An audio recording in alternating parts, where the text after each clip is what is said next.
Hello students, this is Gangesh. Student, we are reading English grammar of class 8th and the chapter which we are going to read today, that is chapter 8, and the topic is the correct use of verbs. Okay, student, as you can see that this book is taught in class 8. The book name is New Learn Well English Grammar and Composition, and the chapter you can see, this is the class 8th book. Okay, and the chapter you can see here, the correct use of verbs. Okay, so in previous class we studied about the use of verb, and today we will learn some basic rules of verbs. Okay, how to use them correctly. So sometime a single verb is wrongly used for two different subject. You student, you can see that. So first you see this line, rules about the use of verbs. Okay, we are learning here only rules. Sometimes a single verb is wrongly used for two different subjects. You can see here a single verb and two different subjects. Okay, it means two different subjects. You can see in the sentence, you see here I am and my sister. There are two different subjects in this sentence. और आप यहाँ पे ये देख सकते हैं कि I am 18 years. तो यहाँ पे अगर स्टूडेंट आप ये देखते हैं आई एम, आई के साथ एम तो करेक्ट है यहाँ पे, बट माई सिस्टर के साथ एम क्या करेक्ट है? नहीं करेक्ट है. तो यहाँ पे हमें क्या लिखना है? इज़. ठीक है, तो इज़ लिखना है. My sister is 16. नीचे वाले सेंटेंस से आप मैच कीजिए, I am 18 year old and my sister is 16. Now this sentence is correct. So next sentence is she is buying flowers and her friends ribbons. तो ये sentence क्यों गलत है? इस पे देखते हैं कि सी के साथ तो इज़ सही है, इस सब्जेक्ट के साथ इज़ ही आएगा, बट फ्रेंड्स के साथ इज़ आएगा नहीं आएगा, क्योंकि सी यहाँ पे देखिए सिंगुलर है एंड फ्रेंड्स यहाँ पे प्लूरल है. तो प्लूरल के साथ इज़ कैसे आएगा? यहाँ पे तो आर आना चाहिए. ठीक है, तो आर बाइंग फ्लावर्स, तो she is buying flowers and her friends are buying ribbons. Okay, तो you can see the differences here. तो आपने यहाँ पे क्या लर्न किया कि जब आपके पास डिफरेंट सब्जेक्ट्स हों, ठीक है, तो आपके पास डिफरेंट हेल्पिंग वर्ब भी वहाँ पे लगाने होंगे. ठीक है, वो हेल्पिंग वर्ब जो अपने सब्जेक्ट से मैच करता हो, जिसका एग्रीमेंट हो, सही हो, एग्री हो उससे. ठीक है, अपने सब्जेक्ट से. अब यहाँ नेक्स्ट सेंटेंस में आप देखिए कि we can mention the main verb only once with two auxiliaries. देखिए ऊपर वाले सेंटेंस में आपने ये लर्न किया कि किस तरीके से हमने वहाँ पे यूज़ किया था डिफरेंट ऑक्सिलरीज. ठीक है, different helping verb. Okay, different subject के साथ. अब यहाँ पे हम क्या लर्न करने जा रहे हैं कि we can mention the main verb only once, मतलब एक बार मेन वर्ब आप यूज़ करेंगे दो ऑक्सिलरीज के साथ. If the same main verb agrees with the both the auxiliaries, अगर दोनों ऑक्सिलरीज से वो मेन वर्ब मैच कर रहा होगा, एग्री कर रहा होगा, तो आप दोनों ऑक्सिलरी के लिए सेम वर्ब यूज़ कर सकते हैं. यहाँ पे देखिए सेंटेंस से समझते हैं इसे. आई never have and never will kill A bird. ठीक है, यहाँ ये सेंटेंस गलत है. क्यों सेंटेंस गलत है? क्योंकि आप देख रहे हैं हैव के लिए भी किल यूज़ किया गया है, एक ही मेन वर्ब, एंड विल के लिए भी किल यूज़ किया गया. अगर विल के पॉइंट ऑफ व्यू से देखें तो किल तो सही है, बट हैव के पॉइंट ऑफ व्यू से देखेंगे तो किल नहीं सही है. क्योंकि किल का अगर यहाँ पे हैव के साथ इसका थर्ड फॉर्म लगाएंगे, it means past participle form लगाएंगे, तो यहाँ पे किल्ड होना चाहिए था. ठीक है, बट यहाँ पे किल ही है, तो ये हैव के पॉइंट ऑफ व्यू से तो नहीं सही है, बट विल के पॉइंट ऑफ व्यू से सही है. तो ये सेंटेंस गलत हुआ. ठीक है, अब देखते हैं नीचे, आई नेवर हैव किल्ड. तो नेवर हैव किल्ड आया, तो हैव के लिए यहाँ पे अलग मेन वर्ब एंड विल के लिए यहाँ पे अलग मेन वर्ब. तो यहाँ पे अब ये जाके सेंटेंस सही हुआ. तो यहाँ पे हमने ये लर्न किया कि अगर आपके पास डिफरेंट ऑक्सिलरीज हों, ठीक है, और जो आपका मेन वर्ब हो वो उन ऑक्सिलरीज के साथ एग्री करना चाहिए. ठीक है, उसकी फॉर्म जो है मेन वर्ब की वो उन ऑक्सिलरी से मैच करे. इट मीन्स हैव अगर है तो वर्ब की थर्ड फॉर्म, एंड विल है तो किल. अब नीचे वाले सेंटेंस से इसे समझते हैं. I never have and never will hurt a bird. अब इस सेंटेंस में देखिए आप यहाँ पे समझ जाएंगे, क्योंकि अगर हर्ट की फॉर्म देखें, पास्ट फॉर्म, पास्ट पार्टिसिपल देखें हर्ट की, तो हर्ट ही होगा, प्रेजेंट फॉर्म देखें तो हर्ट ही होगा। तो विल के साथ भी हर्ट सही है एंड हैव के साथ भी हर्ट सही है। क्यों? क्योंकि हैव का प्रेजेंट फॉर्म भी हर्ट का प्रेजेंट फॉर्म भी हर्ट होगा, सेकंड फॉर्म भी हर्ट होगा, थर्ड फॉर्म भी, it means past participle form भी हर्ट होगा। तो हैव के साथ भी हर्ट एग्री कर रहा है एंड विल के साथ भी हर्ट एग्री कर रहा है, तो ये सेंटेंस करेक्ट है। आई नेवर हैव हर्ट, देख रहे हैं, never have hurt and never will hurt, तो दोनों से मैच कर गया। तो आपने देखा कि एक ही मेन वर्ब यहाँ डिफरेंट ऑक्सिलरीज के साथ किस तरीके से यूज़ हो गया, तो ये सेंटेंस करेक्ट है। अब नो मदर कैन और will ever leave her child, ठीक है, नो मदर कैन और विल, इट मीन्स यहाँ पे देखिए कैन और will ever leave her child. अब यहाँ पे आप ये सेंटेंस क्यों सही है? क्यों? क्योंकि यहाँ पे देख रहे हैं आपके पास मॉडल ऑक्सिलरीज है, ठीक है, मॉडल ऑक्सिलरीज के साथ हमेशा मेन वर्ब की फर्स्ट फॉर्म आता है। तो ये विल के साथ भी लीव होगा और कैन के साथ भी लीव होगा। तो आपने देखा ना दो ऑक्सिलरीज के साथ कैसे एक बार मेन वर्ब हम लोगों ने यूज़ किया और ये सेंटेंस फिर भी करेक्ट है। देखिए नो मदर कैन लीव और will ever leave her child, ठीक है, तो यहाँ ये सेंटेंस करेक्ट हो गया, विल के साथ भी लीव एंड कैन के साथ भी लीव। तो इस तरीके से सेंटेंस हम लिख सकते हैं, एक main verb and different auxiliaries के साथ एग्री करना चाहिए, ठीक है। अब आगे चलते हैं। We can use auxiliary helping verb, it means auxiliary means क्या होता है, हेल्पिंग वर्ब यहाँ पे only once for two different main verb, ठीक है। अब यहाँ पे we can use auxiliary only once, एक ऑक्सिलरी आप यूज़ कीजिए डिफरेंट मेन वर्ब के लिए। वो देखिए कैसे, if the auxiliary is common for both the verb, अगर ऑक्सिलरी आपकी कॉमन है, ऊपर वाले सेंटेंस में हमने देखा था ना कि ऑक्सिलरी कॉमन नहीं था, बट यहाँ पे अगर ऑक्सिलरी कॉमन है, ठीक है, तो आप डिफरेंट वर्ब्स के लिए आप यूज़ कर सकते हैं सिंगल हेल्पिंग वर्ब से। देखिए कैसे, 10 student have passed and 6 failed, sentence correct है। क्यों? क्योंकि यहाँ पे देखिए 10 स्टूडेंट भी प्लूरल, 6 भी प्लूरल सब्जेक्ट। अब यहाँ पे देखिए हैव के साथ जो फॉर्म आएगा पास्ट का, वही यहाँ पे भी फॉर्म आएगा पास्ट का, ठीक है, फेल्ड। तो यहाँ पे आपने देख लिया ना कि 6 के साथ भी हैव आएगा एंड 10 के साथ भी हैव आएगा, और जो मेन वर्ब की फॉर्म है वो थर्ड फॉर्म है दोनों के साथ, ओके। तो यहाँ पे 10 student have passed and 6 have failed, तो दोनों यहाँ पे देखिए प्लूरल सब्जेक्ट हैं, देख लिया ना आपने, तो प्लूरल सब्जेक्ट के साथ हैव ही आएगा, यहाँ पे ये हैव आया, तो इसलिए ये सेंटेंस करेक्ट है, ओके। अब 10 student have passed and 1 failed, अब ये देखिए ये सेंटेंस गलत है। क्यों गलत है? क्योंकि 1 यहाँ पे सिंगुलर सब्जेक्ट है और 10 स्टूडेंट यहाँ पे प्लूरल सब्जेक्ट। 10 स्टूडेंट के साथ हैव आया, ये तो करेक्ट है, 10 students have passed, okay, but 1 यहाँ पे गलत हो गया। क्यों गलत हो गया?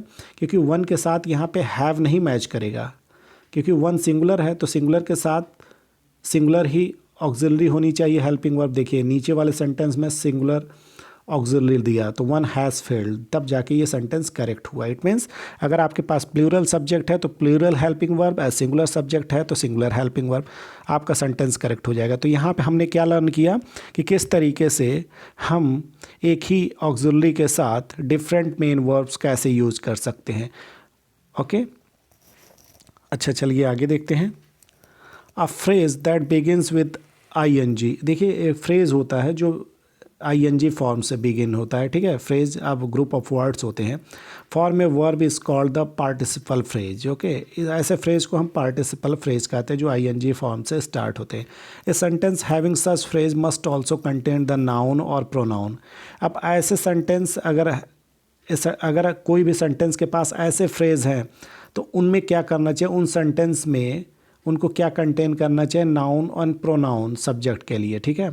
दैट इट क्वालिफाइज, जो उसको क्वालिफाई करता हो। सेंटेंस से समझेंगे, the phrase should also agree with the noun और प्रोनाउन। अब ये जो फ्रेज है वो किससे एग्री करना चाहिए, उन नाउन एंड प्रोनाउन से जो क्वालिफाई करता है। अब इसे सेंटेंस से समझेंगे तो ज़्यादा ईजी हो जाएगा। देखिए sitting on the gate a scorpion stung him, तो ये सेंटेंस देखिए गलत क्यों है, क्योंकि सिटिंग ये आप देख रहे हैं ना पार्टिसिपल फ्रेज इसे बोलते हैं। अब देखिए पार्टिसिपल फ्रेज तो यहाँ पे हमने दे दिया, बट यहाँ पे ए स्कॉर्पियन स्टंग हिम। अब यहाँ पे हम ऐसा शो कर रहे हैं कि स्कॉर्पियन ने किसी को उनको काटा, लेकिन यहाँ पे बैठा कौन था? स्कॉर्पियन, ठीक है। बट ये सेंटेंस यहाँ पे गलत है। सेंटेंस कहना क्या चाह रहा है? सिटिंग ऑन द गेट, ठीक है, सिटिंग ऑन द गेट, उस गेट पे बैठा हुआ था। He was stung by A scorpion. तो यहाँ पे ये सेंटेंस करेक्ट हो गया, तो यहाँ पे हमें ही देना चाहिए था, ठीक है। अब ये जो है आपका ही कहीं ना कहीं इसे क्वालिफाई करता है, ठीक है। अब क्वालिफाई करने के बाद आप ये भी जान रहे हैं कि इनसे एग्री भी हो रहा है, ठीक है। कौन बैठा था? अब यहाँ पे आप ये कह सकते हैं ही वॉज सिटिंग, यहाँ पे आप while he was sitting on the gate.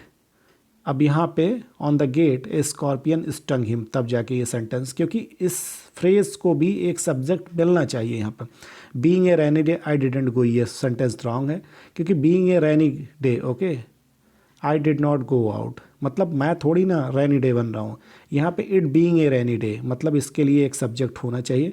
I did not go out, तो यहाँ पे इसकी थोड़ी प्रैक्टिस करेंगे तो आपको बड़ा ही ईजी हो जाएगा, क्योंकि जो पार्टिसिपल फ्रेज हो उसके लिए आपको एक नाउन एंड प्रोनाउन यूज़ करना है, और वो नाउन एंड प्रोनाउन वो फ्रेज से एग्री करता हो, ठीक है। आपको यहाँ पे यही ध्यान देना है, ओके। अब चलिए आगे देखते हैं। Students should be very careful about the use of the present, past and past participle form of the following verb. अब स्टूडेंट्स को बहुत ही मतलब केयरफुल होना चाहिए जब हम अभी ऊपर बता रहे थे present, past and past participle form use करें, ओके। अब यहाँ पे हम देखते हैं कि दे आर ऑफन कन्फ्यूज्ड दस यूज्ड इनकरेक्टली, वो हमेशा कंफ्यूज हो जाते हैं जिससे इनकरेक्टली यूज़ करते हैं, ठीक है। अब हमारे पास यहाँ पे ये है कि हम यहाँ पे देखते हैं लाई, ले एंड लेन, ठीक है। अब यहाँ पे अगर हम देखते हैं कि लाई का यहाँ यूज़ क्या होता है, क्या? It means lie down to have some rest, okay. She lay down to have some rest, यहाँ पे लाई का यहाँ पे ये हुआ कि सोना, ठीक है। तो ले डाउन किस तरीके से यूज़ किया था एक, ओके। तो ये सेंटेंस ये है, she late down to have some rest. अब लेट डाउन मतलब यहाँ पे करेक्ट नहीं हो गया, क्योंकि लाई जो स्लीप करने वाला है, इट मीन्स सोने वाला जो लाई है, उसकी सेकंड फॉर्म ले होगी एंड पास्ट पार्टिसिपल फॉर्म लेन होगी। तो यहाँ पे अगर सेकंड फॉर्म यूज़ करना होता तो ये ले होता तो सही होता, क्योंकि लेट इट मीन्स यहाँ पे ले, लेट, लेड, इसका ये फॉर्म है, लाई का फॉर्म नहीं है, ठीक है। तो लेड माने होता है रखना, okay. And she late down to have some rest, तो ये सेंटेंस गलत हो गया, क्योंकि हमने इसके पास्ट फॉर्म गलत यूज़ किए हैं। अब नीचे वाला सेंटेंस देखते हैं। अब यहाँ पे आया ले, लेड, लेड, ठीक है। जनरली हम कंफ्यूज हो जाते हैं लाई, ले एंड लेन के, ठीक है, में, और ले, लेड, लेड में डिफरेंस में। तो यहाँ पे देखते हैं ले, लेड, लेड, तो यहाँ पे देखते हैं इट मीन्स होता है ना, कभी कभी मुर्गी जब अंडे देती है तो उसके लिए भी हम लेड का ही यूज़ करते हैं। The hen has laid, has के साथ इसका पास्ट पार्टिसिपल फॉर्म आया, तो हमने बोला the hen has laid no eggs, मतलब हैन ने क्या किया, अंडे नहीं दिए आज। तो यहाँ पे ये सेंटेंस करेक्ट है। अब द हैन, अब यहाँ पे ये देखते हैं, the hen has lain no eggs today, the hen has lain no eggs today, ये गलत हो गया यहाँ पे, ठीक है।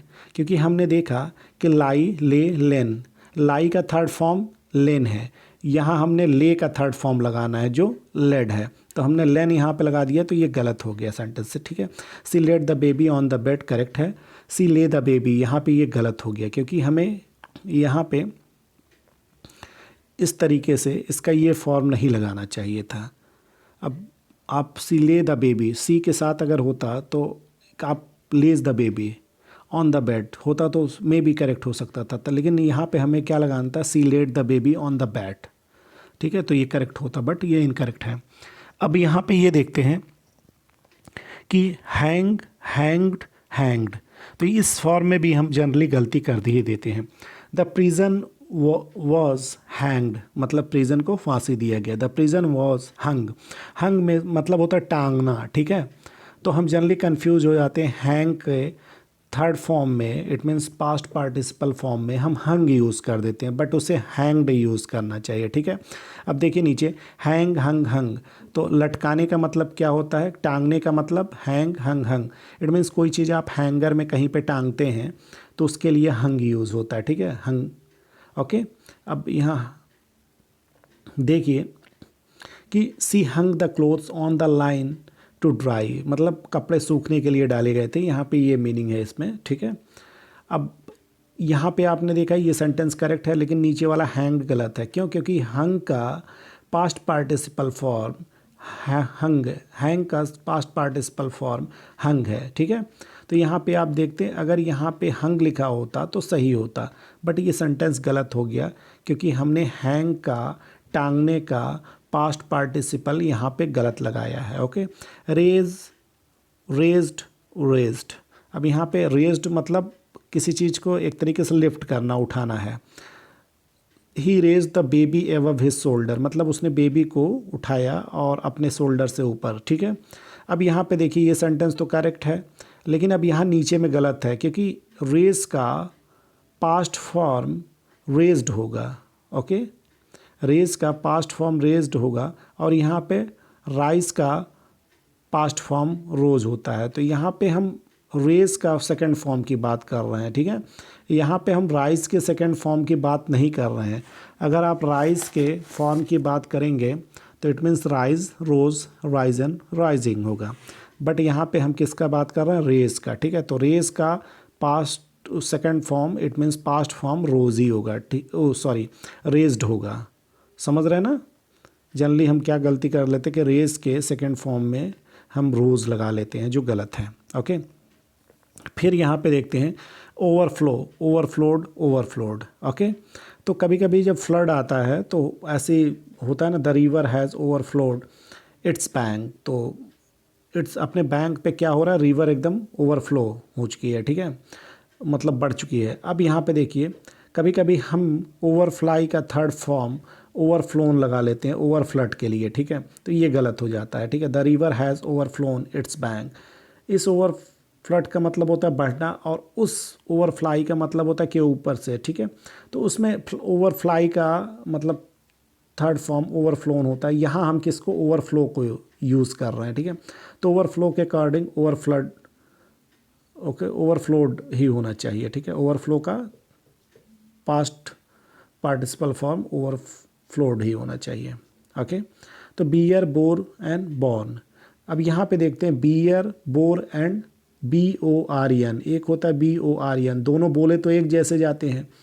अब यहाँ पे देखिए इसमें ई ज़्यादा है, ठीक है। तो ये बियर का मतलब होता है जनरली हम टोलरेट करने के सेंस में लगाते हैं। I have born many difficulties in life, मैंने अपने लाइफ में काफ़ी डिफ़िकल्टी सहे हैं। ओके, तो यहाँ पे ये देखिए, यहाँ पे ये तो सही है, ओके, बट नीचे वाला सेंटेंस गलत क्यों है। आई हैव, यहाँ पे bore many difficulties in life, तो यहाँ पे ये क्या हो गया कि हैव के साथ इसका थर्ड फॉर्म ही आएगा, तो बॉर्न आना चाहिए, ठीक है, तो BORN ही आना चाहिए, लेकिन यहाँ पे हैव के साथ इसका सेकंड फॉर्म दिया है, तो ये सेंटेंस गलत है, ठीक। अब आगे देखते हैं मिसलेनियस मिस्टेक्स में देखते हैं in the use of verb. अब देखिए इंजॉय को जब हम यूज़ करते हैं, enjoy must be followed by an object, मतलब अगर इंजॉय हम यूज़ कर रहे हैं तो हमारे पास एक ऑब्जेक्ट रहना चाहिए। देखिए ही इंजॉयज़ गुड हेल्थ, अब इंजॉय के साथ गुड हेल्थ इसका इंजॉय का ऑब्जेक्ट हो गया। वी इंजॉयड आवर पिकनिक, अब हमने क्या इंजॉय किया, अपना पिकनिक, तो ये यहाँ पे इसका क्या हो गया, ऑब्जेक्ट हो गया। We went for a picnic I enjoyed very much, तो we went for a picnic, okay, ये तो अलग सेंटेंस है। इंजॉयड वेरी मच, ये गलत क्यों हो गया, क्योंकि इंजॉयड वेरी मच यहाँ पे ऑब्जेक्ट होना चाहिए और जनरली ऑब्जेक्ट ना होके यहाँ पे वेरी मच लिखा हुआ है, एडवर्ब यूज़ हुआ है। इसका इंजॉयड का यहाँ पे, इस इंजॉयड का आपको क्या नहीं मिल रहा है, ऑब्जेक्ट नहीं मिल रहा है, ठीक है। अब देखिए नीचे वाले we went for a picnic we enjoyed our self, अब यहाँ पे इसका ऑब्जेक्ट मिल गया वेरी मच। अब ये सेंटेंस करेक्ट हुआ क्योंकि वेरी मच यहाँ पे ऑब्जेक्ट नहीं है, यहाँ पे जनरली यहाँ पे एडवर्ब तरीके से है, ठीक है, किस तरीके से आपने पिकनिक इंजॉय किया।